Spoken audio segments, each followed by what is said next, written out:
your nation, your province, your southern Alberta. From the heart of Lethbridge, it's Bridge City News Weekend Edition. Hello, I'm NAVEEN Day. Thanks for joining us for our Week in Review. Whoop Up Days is set to return on August 23rd for more family fun and entertainment. The Lethbridge and District Exhibition made the announcement on Tuesday morning. Video journalist Micah Quinn has more on the special event that will be restriction-free this time around.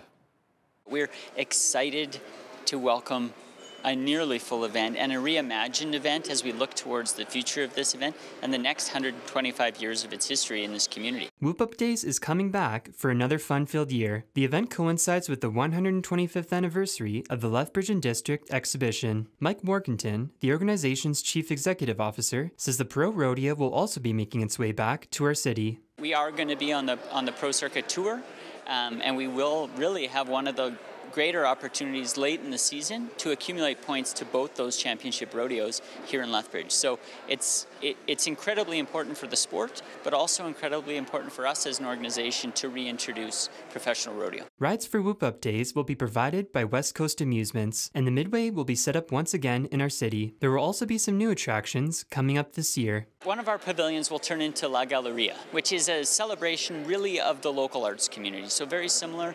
We want to ensure that Whoop Up Days really is a spectacle for everyone to have something for. We're also introducing some indoor beach programming at the YQL Beach, which will be a full-on beach party, tiki bar, you name it, in one of our halls. And then there'll be a saloon activation here in Heritage Hall. Whoop Up Days will run from August 23rd to the 27th, and the Pro Rodeo will begin on August 25th and run until the 27th. For Bridge City News, I'm Micah Quinn. Thank you, Micah. And thanks to a $13,000 grant through a community foundation group, the town of Raymond will soon have a fully functioning food storage shed for people to come and grab what they need. As BCN's Angela Stewart explains, the help is so needed, especially at a time when inflation is through the roof. It's barrier-free, which means you don't have to prove need in order to use it. The food's just there.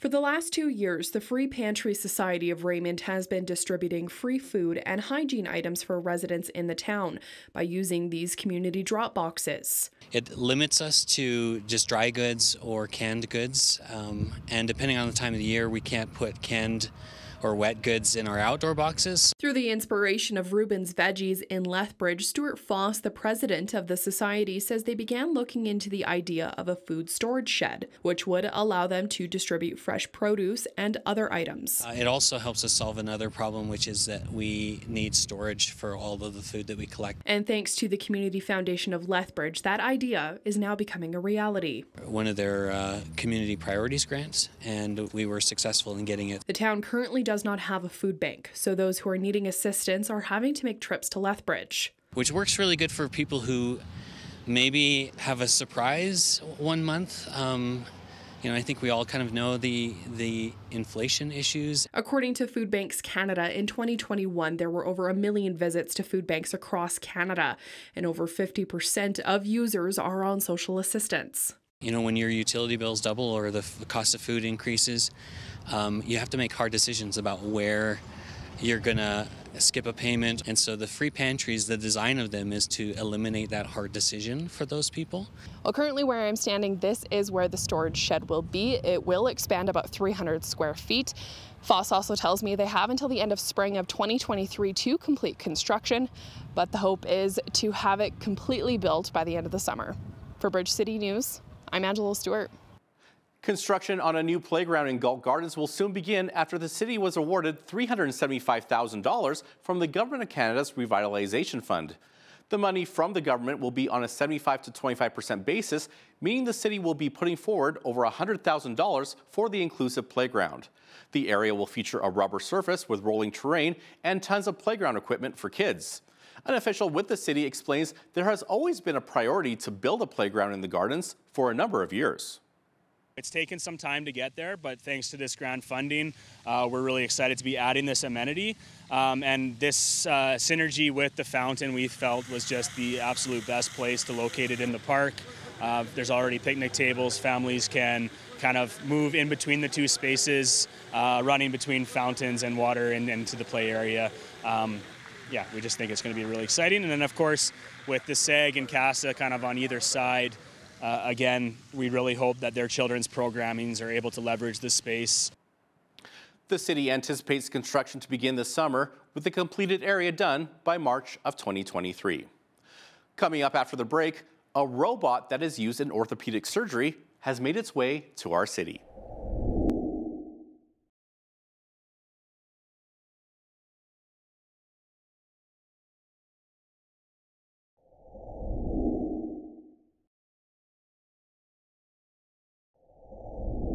A $1 million orthopedic robot has made its way to our city and is all part of the Live Well showcase at the Lethbridge Senior Citizens Organization.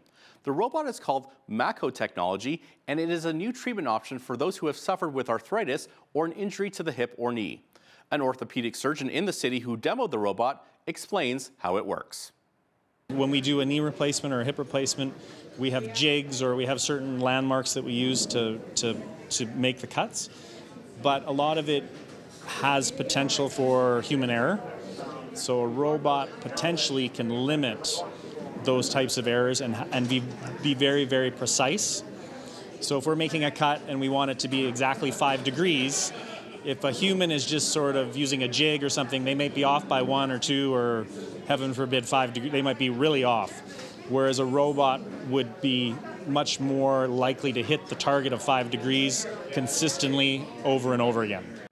So far, there are only 2 provinces incorporating this type of technology. They are Ontario and Nova Scotia. Canadian fertilizer producer Nutrien has announced plans to increase its potash production capacity to 18 million tons a year by 2025. The Saskatoon-based company says that represents an increase of 40% compared with 2020 production. Nutrien is already the world's largest potash producer and says the move is due to the uncertainty of supply from Eastern Europe following the Russian invasion of Ukraine. It also says it is planning to repurchase an additional $2 billion of shares for a total of $4 billion of repurchases this year. NDP leader Rachel Notley says her party is looking into an internal letter leaked which is alleging bullying or poor treatment of party volunteers. According to the Canadian press, a letter from 15 Alberta NDP constituency presidents and regional vice presidents is calling on Notley and the party to investigate what it calls a pattern of disrespect and mistreatment of party volunteers. The letter also lays out certain concerns over the fairness of the NDP's nominee vetting process. Notley was quoted as saying there are 2 sides to every story, and she would not commit to making public the results of the investigation. The letter calls on Notley and the NDP executive to launch an independent review into the reported instances of disrespect or mistreatment of volunteers by party staff. Lethbridge East MLA and UCP caucus chair Nathan NEUDORF announced on Monday that he will not be seeking the party's leadership. So far, 4 candidates have put their names forward to become the next premier and party leader. They are former UCP Finance Minister Travis Taves, former leaders of the Alberta Wild Rose Party Brian Jean and Daniel Smith, and independent MLA Todd Loewen. Premier Jason Kenney says he will remain as party leader until a new leader is chosen. The next provincial election is coming up in the spring of 2023. I like to do things well, Hal, and I have only been in this job for 3 years, and though I have a pretty extensive resume to date, there's a few more things I'd like to accomplish and work on and learn. And I think that needs to be considered. It's not just about the leadership today. It's also about leading the entire party in 87 constituencies into a general election a little less than a year from now. MLA NEUDORF will also discuss the controversy surrounding AHS and the new Doors app with Hal Roberts. More from that interview is coming up later in our show. The Alberta government is injecting $23 million for the development of Quantum City at the University of Lethbridge, the University of Calgary, and the University of Alberta. Quantum City supports the development, application, and update of Alberta-grown quantum technologies in the tech sector. Premier Jason Kenney says our tech sector is simply booming right now. We now see greater momentum in Alberta's tech sector than ever before, one of the fastest growing tech sectors anywhere in North America, part of a broader exciting story of Alberta's economic recovery. Last year we saw 33% growth in Alberta manufacturing. Exports were up by 56% to the highest year ever. Of course, our film and television industry is booming with a tenfold increase of investment and activity in that sector. You can't find studio space in Calgary. Our aviation sector is booming with new airlines anchoring here in Alberta. The tourism industry, of course, is recovering. Here in Alberta, we are less than a year from our provincial election. Could this be one of the reasons the UCP seems to be doling out extra spending announcements? When we return, we will see how the UCP government honored seniors in Alberta this past week. Stay with us.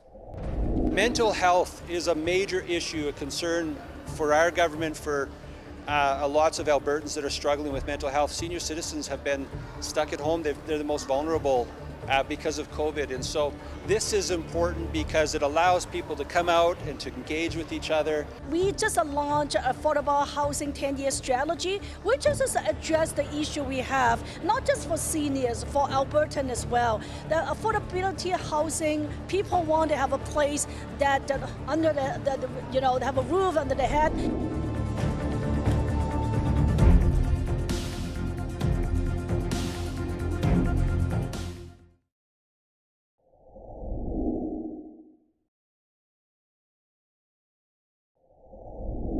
Seniors were honored in Alberta this week. Seniors Week highlights the amazing work from our more mature generation and celebrates their accomplishments. As BCN's Micah Quinn explains, the Minister of Seniors and Housing, Josephine Pon, was in Tabor on Monday to kick off the special activities. Indigenous dancing and music marked the start of Seniors Week here in Alberta. The Alberta Minister of Seniors and Housing, Josephine Pon, and Grant Hunter, the MLA for Tabor-Warner, were present during the event, taking in the music and chatting with seniors. Mental health is a major issue, a concern for our government, for lots of Albertans that are struggling with mental health. Senior citizens have been stuck at home. They're the most vulnerable because of COVID. And so this is important because it allows people to come out and to engage with each other and to smile and have some fun and watch some great dancing, as you saw earlier. Today's festivities did not include an announcement for additional funding for affordable seniors housing, but Minister Pon says the Alberta government has plans to implement funding soon. We just launched Affordable Housing 10-year strategy, which just address the issue we have, not just for seniors, for Albertans as well. The affordability housing, people want to have a roof under their head, and 10 years affordable housing is the strategy that we are planning to increase by 25,000 households, and in total of 82,000 households in 10 years. The province predicts that by 2035, there will be over 1 million seniors in Alberta. Seniors Week will run until June 12th, and there will be other events taking place throughout Alberta to celebrate seniors as well. For Bridge City News, I'm Micah Quinn. The Alberta government announced that it is partnering with more community groups to offer better access to mental health support for seniors. Associate Minister of Mental Health and Addictions Mike Ellis says more than $6.3 million has been committed to support 4 groups to help older Albertans. That includes $3.2 million for the Calgary United Way's Health Aging Alberta Initiative, $1.5 million to the Imagine Institute for Learning, and $650,000 to the Alberta Elder Abuse Awareness Council. We know the last few years have been very hard. For many seniors, the pandemic has meant isolation and a loss of community, which of course is not good for mental health. We're so proud to partner with and support organizations like CARIA, the United Way of Calgary and area, and others who are doing such a fantastic job to support seniors. These supports will go a long way to improve the mental health and well-being of older Albertans. And this is yet another step forward in building a comprehensive recovery-oriented system of care that helps everyone get the support they need when they need it. Minister Ellis says with the community-based partnerships, they should better help meet the mental health needs of Alberta's seniors. After COVID-19 halted the last 3 years, the Lethbridge Senior Citizens Organization hosted their annual Live Well Showcase Thursday. As BCN's Angela Stewart explains, the event featured some special dignitaries to mark Seniors Week in Alberta.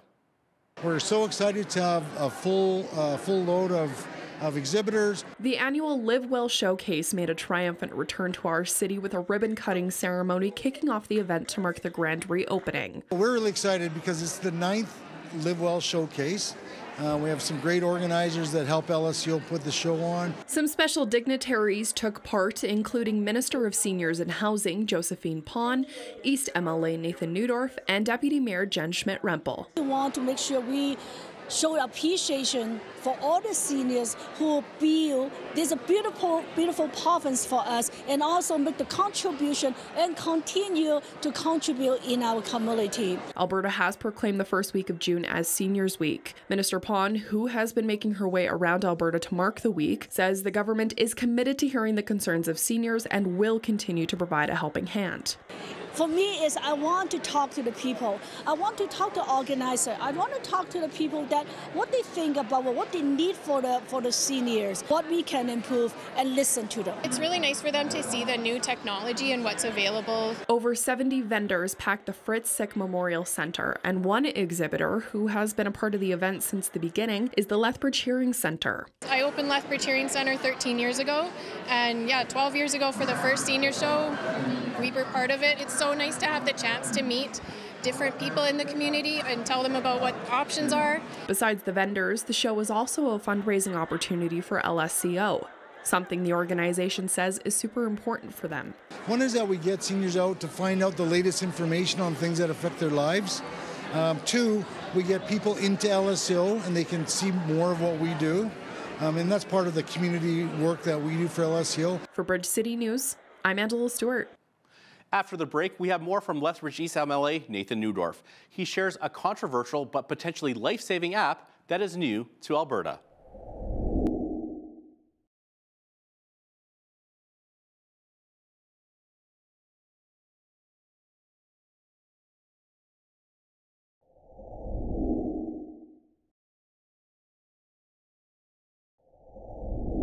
Lethbridge East MLA and UCP caucus chair Nathan NEUDORF spent some time chatting with BCN's Hal Roberts via Zoom earlier this week.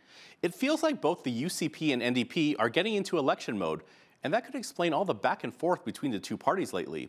So we want you to hear about these decisions straight from our MLA here in the riding of Lethbridge East.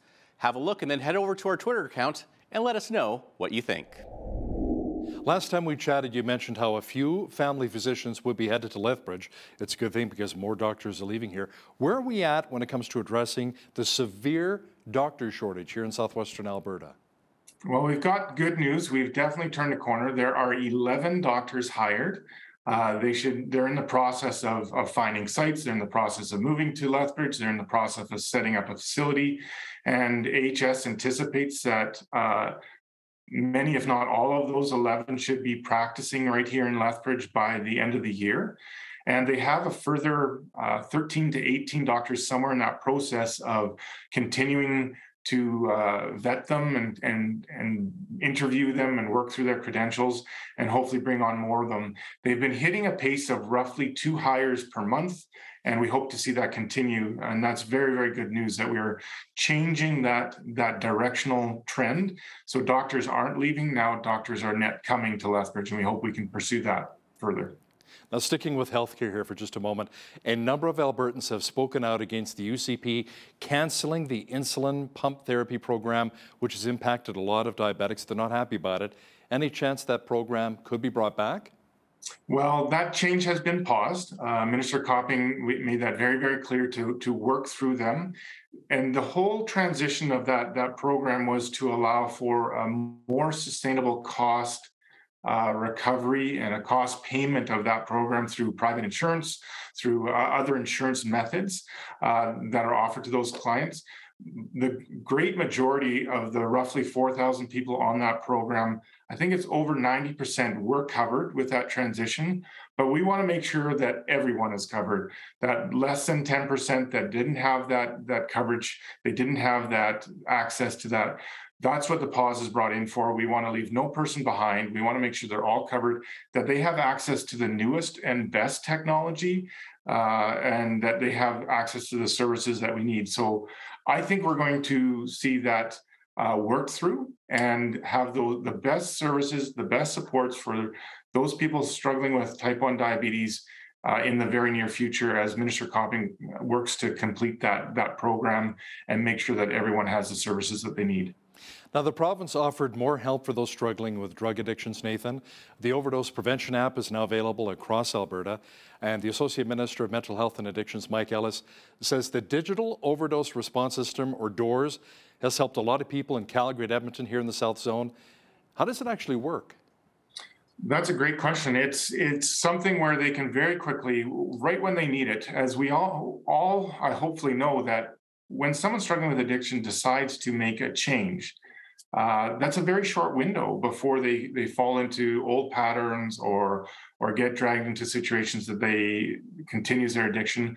So this helps them almost instantly go through their phone and get the help they need. Reach out to those that are going to care. They can find their location, they can get them in a program, and they can help get them the treatment that they need right when they need it. In some cases, even an hour or two later is too late to capture that desire to get that treatment. This helps that become much more instantaneous, and often within a few minutes, they're receiving the help that they need.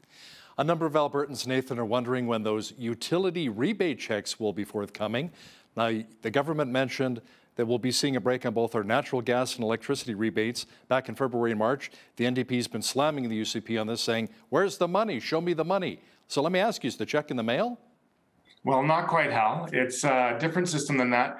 The process is at work. The electricity rebates will be applied directly to each individual's bill. So they won't see a check in the mail, but they should see that rebate of $50 a month over 3 months on their bill. And that should be starting as soon as July. It might take a little bit of time. There's a lot of electricity users across the province, but that's the start date for that. And the natural gas rebates are slated to begin in October. So again, when we start going into those colder months, we start using heat a little bit more, that's when we'll see the benefit of that adjustment in October and the following months as we get into winter, depending where the prices are at. Coming up next, astrophysics on the prairies? A six-figure grant from a space agency to the University of Lethbridge is making that more of a reality. We hear more from the connection between our local university and NASA. We'll be right back after this.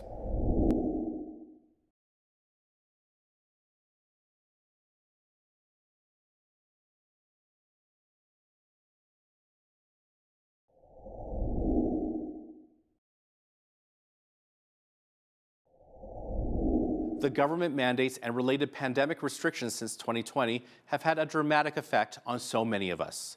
Some would agree that repercussions are still being felt today in many Canadian homes. One coping mechanism among Canadians during this time was that of the increased use of drugs and alcohol. An increase in suicide and overdoses was also noticed by some across Alberta. Earlier this week, Hal Roberts met with addictions advocate James Milton to talk about the ongoing crisis, not just in Alberta, but across Canada. So what did you see amongst your peers as some of the biggest challenges that arose because of the pandemic restrictions? Talk to me about those. The restrictions, so the first wave, there was no meetings, like you said. They closed the meetings. And I think that really sent a lot of people out. The isolation, not being to physically be there amongst your fellow addicts who are like-minded. And that's who I try to surround myself with is like-minded people and positive people.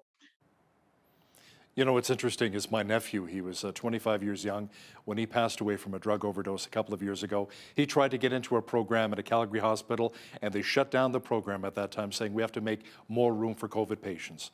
But at the same time, there seemed to be a lot of empty beds there at the time.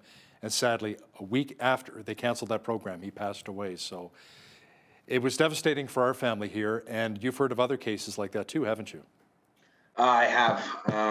We've had a lot of group members pass away during the pandemic.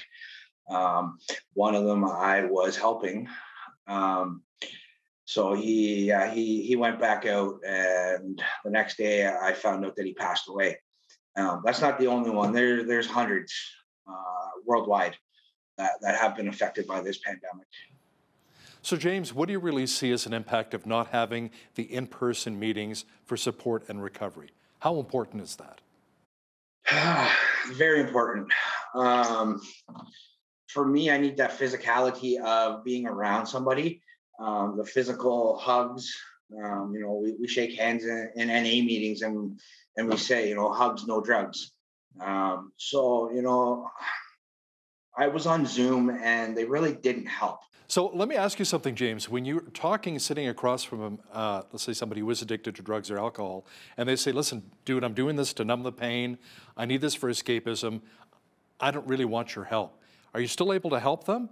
Or do they have to reach that rock bottom point where they say, you know what, now it's time for me to reach out for help?